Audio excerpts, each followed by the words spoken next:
Madison is quoted as saying it's so important that as many people as possible get to hear Buffy's story and hear her message. My question is, which story? There's so many. Which message? There's so many.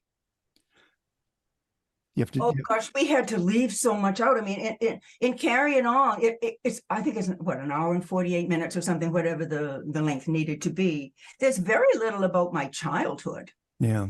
It's very, we had this one terrible incident in my childhood that's mentioned, but there's none of the happy stuff. There's not, you don't really get a picture of who I was because I didn't really have any identity. I didn't know whether I was indigenous or not, or mixed, or I was adopted. I didn't know who my parents were. I didn't know who I was.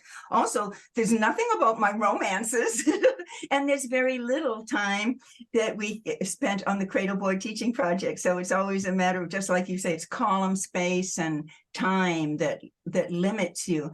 But just having had a long life and having had two wonderful biographers and two wonderful documentaries in the world, there's just your life can start to feel like a list of bullet points. And normally when I'm going to do an interview with someone, I'll ask for questions in advance and then I'll answer them in writing and send them back, because I like to clarify.